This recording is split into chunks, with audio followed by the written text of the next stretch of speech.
So for the past 19 months or so, if y'all have been living under a rock, which of course has been recommended over the past 19 months or so, we have been battling a virus that invades our bodies. However, I believe that we have been battling another type of virus in this world for much, much longer. It is a virus that has infected our collective minds and has so distorted our thought processes that we believe the only way to survive is to divide up into tribes and create systems of government or religious systems or social movements that thrive on an us versus them mentality. Eckhart Tolle calls it a collective mental virus. And I think that's what's happening in the world right now. And it has led to the suffering and death of many people around the world under authoritarian rules that values one fraction of the society over another and creates systems of division between people over perceived differences in things like race or class or gender or religion or other ridiculous labels that our egos like to generate. This is what happens in our egoic world when we identify with our thoughts. And then we turn those thoughts into identities and political parties and religions. And we see ourselves as better or purer or more righteous than the thoughts and identities of others. The good news, according to Eckhart Tolle, though, is that these viruses usually run their course. And we eventually return to what he calls the normal insanity that is our normal state of consciousness, or that egoic state of consciousness. And when will the extreme mental virus that we're in the middle of start to wane? I don't know. I do hope it's soon, but I believe how we get rid of it has something to do with how many people are beginning to shift their consciousness away from not just the extreme form of the mental virus, but even from that normal insanity of our regular egoic state. So how do we do that? We do it by bringing our dark thoughts to the light so the holy can help us remember that we are that light of the world. And when I say that, I mean that we are the consciousness. We are the light that creates this world. We are the essence of God. And it is only when we accept that state of higher consciousness that we then become a vaccine against the most virulent strains of this collective mental virus. By remembering our light jubilance, we begin to heal our own mental virus. And then we become this big inoculation in the world against its growth. And then we can find our way back to the unity that will make us all say, oh, yeah. When Beth and I began dating back in 2019, one of the first things she did was go through my closet.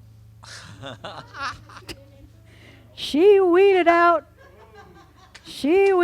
all the kinds of clothes that I had become accustomed to wearing when I was a teenager. My fashion philosophy was this: if it's comfortable, and I can buy it in several different colors, and especially perhaps plaid, it's coming home with me. Consequently, my wardrobe has not changed much from the time I began buying my own clothing, and mainly consists of button-down plaid shirts, t-shirts, jeans, and comfortable shoes, which is also officially known as the lesbian uniform. Now, I don't want you to think that Beth just marched into my house and began weeding my clothing without permission. I had been thinking already for quite a while, before this courtship began, that I needed to change up my style. I didn't know how. But the thought was confirmed one Sunday morning when Fran, I wish Fran were here, she could recount this. Sorry, a little tickle in my throat. I walked by Fran and I said good morning, and she commented on how nice my outfits had been looking since Beth had become my official dresser. And I told her what was going on, and she said, you know, when I first saw you at open mic night, I thought perhaps your day job was that of a park ranger. And you just didn't have time to change your clothes before you got to open mic.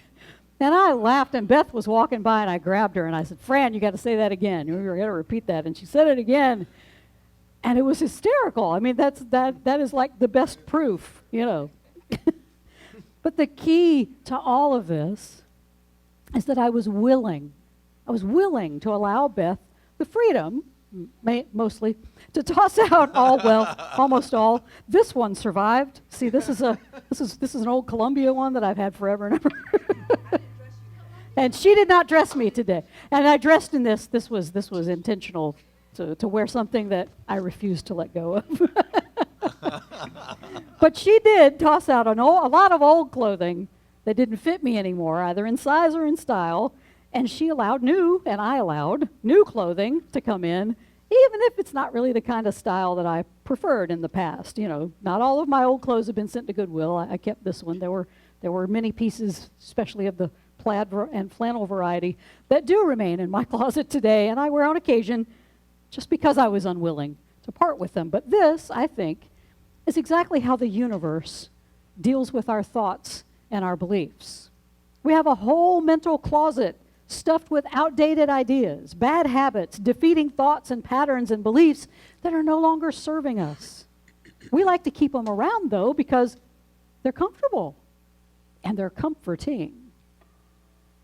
When some event, person, or new idea comes along and challenges us to weed out these old, outdated ideas, we rebel. In fact, we often will cling to them even tighter because they're being challenged. And I know I let go of a few beloved pieces of clothing, and I have yet to feel completely comfortable with my newer outfits. And Beth has proclaimed that sometimes we sacrifice comfort for fashion, but that is still anathema to me. But I can see the wisdom in such advice, because the miracles we say we want to experience in our lives, they don't come during the comfortable times. Miracles appear when things get challenging, when we find our closet of ideas swept open and old ways of thinking get tossed onto the donation pile. It's true that the pandemic has seen more and more of this happening to more and more people, not just to ourselves, but it seems like everybody around us. We're all rethinking how we approach our lives. Something called the Great Resignation is already underway, as more and more people just quit their jobs. A lot of them don't even have a new job lined up. They're just ready to go. They want more meaning out of their vocation. The housing market has boomed as many people started swapping their old dwellings for new ones after being forced to sit inside for months in those old familiar houses, and they needed something new. Still others are discovering that they'd prefer to have more time and do what brings them joy instead of just making more money. This is a time, jubilants, of great change in our world, and while we're all a bit more willing to get outside of our comfort zone, mainly because we've been forced to go there, it's important to remember why we want to change. Changing for the sake of just changing, as A Course in Miracles would tell us, is just exchanging one illusion for another. A Course would counsel us instead to bring our darkness to the light, to put our discomfort to good use by loosing this world from all that we thought that it was. Swapping illusion for illusion simply means that the source of our thoughts remains the same. We may have different thoughts, but they still come from the same place. We're relying on the ego to guide us in new thoughts and directions. And when we do that, we go in a big circle. We end up in the same places of dissatisfaction that let us want to change in the first place. What we truly seek when we become willing to change, though, is not the same old thing in new, nicer clothes. What we want, as Michael Singer says, is liberation. And you can only get there when you change the source of all ideas you think or ever thought or yet will think, A Course tells us. We all, jubilants, have too much on our minds these days. And that's exactly how the ego likes it.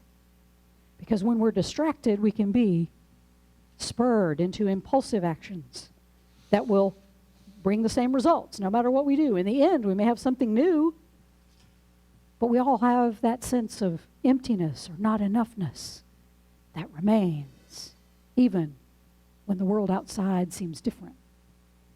That new source for our thoughts is, of course, the holy, which shows us the path to true liberation from the ego's outdated and worn-out strategies for happiness or success. So how do we change the source of our thoughts, jubilants? One word: karma. Breathe deep. When we think about the word karma, we instantly think of it as something related maybe to reward and punishment. We refer to karma as a bitch who's out there to exact payback on those we perceive to be creating this world of suffering. Though it may be a deeply satisfying thought that somebody gets their comeuppance or their karma, it's among those ideas that need to be weeded out of our cosmic belief closet. Karma, according to yogi and mystic Sadhguru, doesn't necessarily refer to actions you take in the world around you, whether they're kind or not so kind. Instead, he says, karma is action on 3 levels: body, mind, and energy. Whatever you do on these 3 levels leaves a certain residue or imprint on you.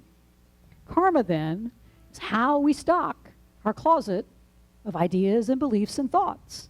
At all 3 levels, we collect these ideas, beliefs, and thoughts that seem to work for us, that make our lives comfortable in some way. And then we use these ideas and beliefs and thoughts to build our identities, to form communities and friendships and tribes and perceptions about who is an enemy or who can be trusted.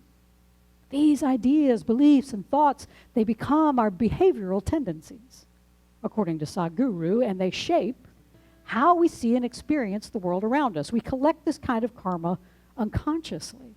Most of our ideas and our beliefs and thoughts, they're given to us by our parents, by an educational system, by our social location or economic status or our gender or other bodily identification. At the level of body, mind, and energy, much of what we experience is filtered through that unconscious lens, that ego. Sadhguru compares it to old software that you have unconsciously written for yourself, and the ego just updates it every day. It gives you the evidence you need to never question those beliefs or to change your mind. So being willing to rewrite that software, to loose the world from all that you thought it was, is the first step toward true liberation. If you're not willing to clear out your thought closet, all that egoic bad karma becomes not only heavy and out of date, but according to Sadhguru, it stinks. These tendencies, he writes, have been traditionally described in India by a wonderfully apt word, vasana. Literally, he says, vasana means smell. This smell is generated by a vast accumulation of impressions caused by your physical, mental, emotional, and energy actions. Depending on the type of smell you emit, he says, you attract certain kinds of life situations to yourself. Now, we're not talking about a literal odor of somebody's karma, but you're aware of people who always seem to bring bad luck to themselves, or even those who seem to live sort of a charmed life. No matter what they do, no matter how bad the situation seems, they come out smelling like roses, right? That is the fragrance of your karma, and it will dictate what kind of situations and people and things you will attract into your life. I've said before, I used to be a very angry person. I had a very stinky, awful, fetid kind of karma. And it brought me into all manner of terrible situations, loss of relationships, loss of my own peace of mind, loss of a feeling of health in my own body, lots of anxiety and tension, and feeling that the world was just generally against me. So when I changed the source of my thinking, though, from that fearful ego to my loving, higher divine self, I was able to heal my anger. The fragrance of my karma jubilance over the years, it has changed. As a person who's now dedicated to clearing out all ideas, beliefs, and thoughts of anger, fear, and hatred, I am not there yet. I am dedicated to it, though. But I am now a more peaceful and loving person, and I seem to be attracting a lot more peaceful, loving, and amazing people and situations into my life. The capacity to adjust your vasana, to clear out that closet of dead, stinky ideas, beliefs, and thoughts is available to all of us. You don't have to be enlightened. It just takes awareness and willingness. I knew that my literal clothing was not serving me anymore. I'd been aware of it for a while. Fran's comment showed me I was already on the right path of thinking about changing my style. I could be a park ranger. I sure could. But awareness of my anger and the problems it was causing in my life was also that first step, that willingness to transform that habit into choice, to transform my compulsions into consciousness. And once we become aware, then we can follow Michael Singer's advice and recognize that we are not our problems. We are not our ideas or our beliefs or our thoughts. We are not the identities we create by our belief in them. We jubilants are the observer. We're the higher divine self that has no problems. In this place, there are no worries. There are no ideas. There's no beliefs and no thoughts. We are at perfect peace. We are divine light and nothing else. Instead of obsessing about our problems and our ideas and our beliefs and thoughts about them, Singer says we should allow them to push us further into the zone, to push us further into ourselves. We need to allow the universe to clear out our closets of old ideas, of beliefs and thoughts that no longer fit us.